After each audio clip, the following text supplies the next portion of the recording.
Let's see the diagrammatic representation of stellar secondary growth in dicot stem. How vascular cambium or cambial ring forms secondary xylem and secondary phloem. How it forms secondary medullary rays. How annual rings are formed by autumn wood and spring wood. Let's check this diagram carefully for your better understanding. Secondary growth in extrastellar region by cork cambium. Cork cambium forms some cells towards the outside, towards epidermis, and some cells towards the inside or towards the cortex. Those cells formed towards outside, their middle lamella is soberanized. Soberanized in the sense impervious to water, impermeable to water. Due to this, these cells become dead. These cells are known as cork or phellum. Those cells are formed towards the inside, are differentiated into parenchyma and may contain chloroplasts. These are called secondary cortex or phelloderm. Remember, cork cambium have the ability to produce cells on both sides. Outer side they forms cork or phellum. Inner side they form secondary cortex or phelloderm. Phellum plus phellogen plus phelloderm is equals to periderm, which means phellum, phellogen and phelloderm collectively formed periderm. Or in other words, cork plus cork cambium plus secondary cortex is equals to periderm, which means cork, cork cambium, secondary cortex, collectively called periderm.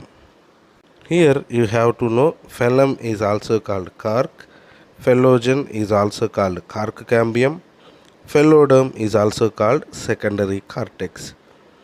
Secondary growth takes place in extrastellar region due to the activity of cork cambium. Cork cambium is also known as phellogen or extrastellar cambium. Cork cambium arises from the hypodermis or form the outer layer of cortex because they become meristematic. Cork or phellum is formed in more quantity and secondary cortex or phelloderm is formed in less quantity because activity of cork cambium is more towards outside, less towards inside. Maximum activity of cork cambium is occurred in winter or autumn season. Remember, cork is formed more quantity and secondary cortex is formed in less quantity because cork cambium is very active towards outside and forms more cells or more cork cells. But in case of inner side, cork cambium is less active and forms less quantity of secondary cortex or phelloderm. Bark. All the tissues situated outside the vascular cambium is called cork cambium. According to the modern view, bark includes both living and dead tissues. Bark has two parts. Outer layer of bark is called rhytidome and inner layer of bark is called secondary phloem. Bark that is formed early in the season is called early or soft bark. Towards the end season called late hard bark is formed. Periderm plus secondary phloem is collectively called bark. Next one, lenticels. At certain regions, the phellogen cuts off closely arranged parenchyma cells on the outer side of the cork cell instead of complementary cells. These cells rupture and forms lens-shaped opening which is known as lenticels. Functions of lenticels. The main function of lenticels is exchange of gases between plant and atmosphere, which is called gaseous exchange. Lenticels also performs transpiration. Transpiration through lenticels is called lenticular transpiration. Adventitious roots on cutting originate from the living cells of lenticels in vegetative reproduction. Generally, lenticels are found in most of the woody trees but absent in woody climbers. Lenticels are present all over the plant body. They are also present on fruits. They are never found on leaves.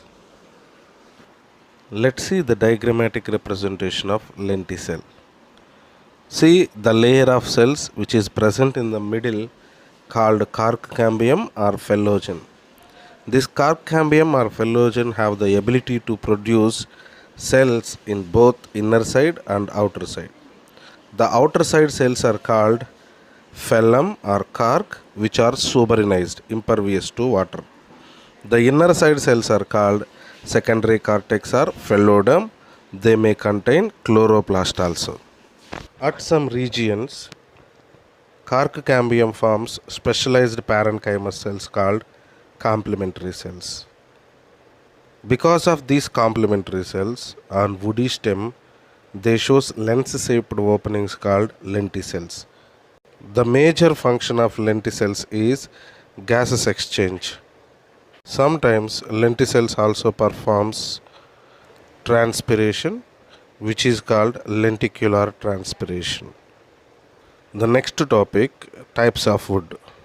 On the basis of amount of parenchyma, wood is broadly classified into two types.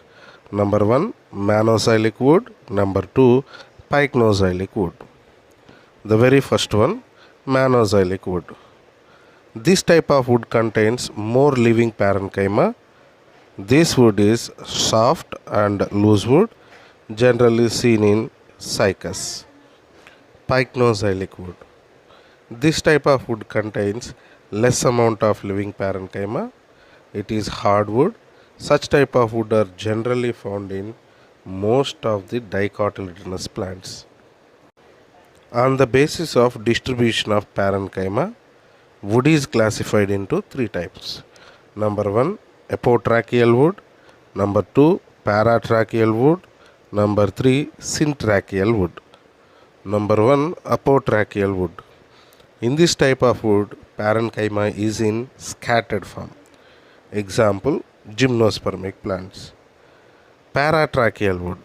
In this type of wood, parenchyma is arranged or distributed in the form of mosses or groups. Example, dicotyledonous plants. Number 3, syntracheal wood. In this type of wood, parenchyma is arranged around the xylem vessels. Example, Terminalia arjuna. Apotracheal wood seen in gymnosperms. Paratracheal wood seen in dicotyledonous plants. Syntracheal wood seen in Terminalia arjuna plant.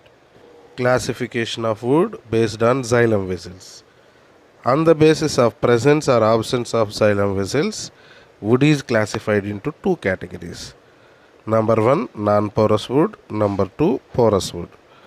Number 1, non-porous wood. Vessels are absent in such type of wood is called non-porous wood, generally seen in gymnosperms. The vessels are present in such type of wood are called porous wood. Example, Dalbergia and Azadirachta indica. Non-porous wood is also called homoxylous wood, and porous wood is also called heteroxylous wood. Secondary growth in dicot root. The activity of vascular cambium of root is the same as the activity of vascular cambium of stem. Secondary xylem is formed towards the inner side and secondary phloem is formed towards the outer side by vascular cambium. The portion of vascular cambium which is formed by pericycle is responsible for the formation of pith rays or medullary rays. These are made up of parenchyma. The pith rays are known as primary medullary rays, which are multiseriate or multi-layered. Remember, in dicot root also secondary growth is based on the activity of vascular cambium. Due to the activity of vascular cambium, secondary xylem is formed towards inner side and secondary phloem is formed towards the outer side. And pericycle is the responsible for the formation of pith rays or medullary rays, which are made up of parenchyma. Pith rays or medullary rays are multiseriate, which means multi-layered. A few medullary rays or pith rays are also formed from remaining vascular cambium. These are called secondary medullary rays. Secondary medullary rays are uniseriate or single layered. Thus, two types of medullary rays are found in the secondary structure of dicot roots. First of all, conjunctive tissue becomes meristematic during the secondary growth in dicotyledon root and form separate curved strips of vascular cambium below to phloem bundles. Then after, the cells of pericycle lying opposite to protoxylem also become meristematic to form additional strips of cambium. See, due to the activity of conjunctive tissue and pericycle, forms cambial ring or vascular cambium in dicotyledon root, which helps to form or which helps to show secondary growth in dicotyledonous plant roots. In this way, a complete ring of vascular cambium is formed. The portion of vascular cambium formed by pericycle is less. The major portion of vascular cambium is formed by conjunctive tissue. The minor portion of vascular cambium is formed by pericycle. The main portion of vascular cambium is formed by conjunctive tissue. Vascular cambiums in roots are secondary in origin. Checkpoints. The presence of two types of medullary rays is basic characteristic features of roots. Primary pith rays are primary medullary rays and secondary pith rays are secondary medullary rays. Primary medullary rays are multiseriate or multi-layered. Secondary medullary rays or secondary pith rays are uniseriate or single-layered. Only secondary medullary rays are found in stem after the secondary growth, but in root, both primary medullary rays and secondary medullary rays are found. Both of them conducting water and food in radial direction. Cork cambium is developed from pericycle in roots. Cork is formed towards the outside and secondary cortex is formed towards the inner side by the cork cambium. Lenticles are formed and found in roots but less in number as compared to stem. This falls down due to the pressure of cork, whereas in stem it degenerates after long duration. Secondary growth is essential in roots to provide strength to the growing aerial parts of the plants and fulfill the requirement of water and minerals. Cork cambium in dicotyledonous plant root is formed by the activity of pericycle. Due to the activity of cork cambium, they forms cork towards outside, secondary cortex towards inner side. Lenticels also formed but less in number compared to stem. Annual rings are not formed in roots because these are not affected by the changes of environment. Secondary growth is not found in monocot roots.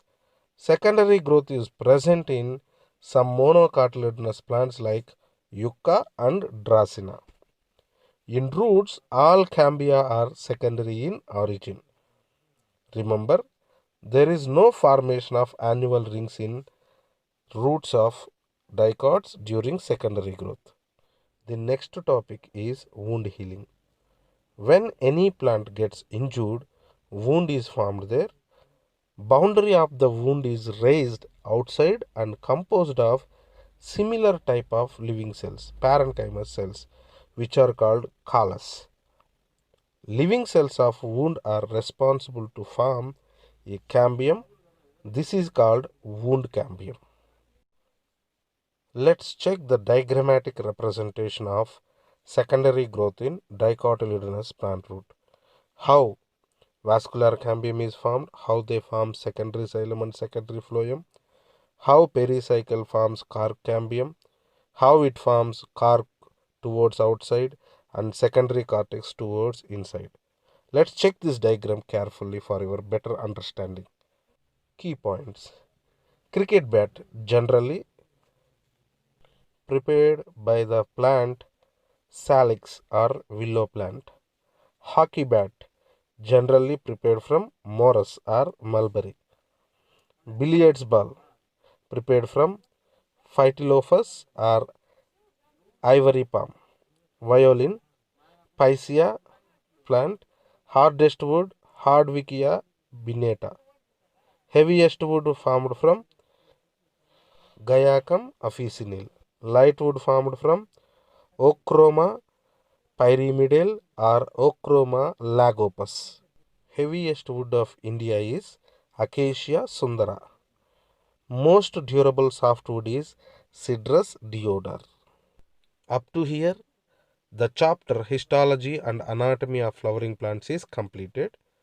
In next video onwards, I will start new chapter.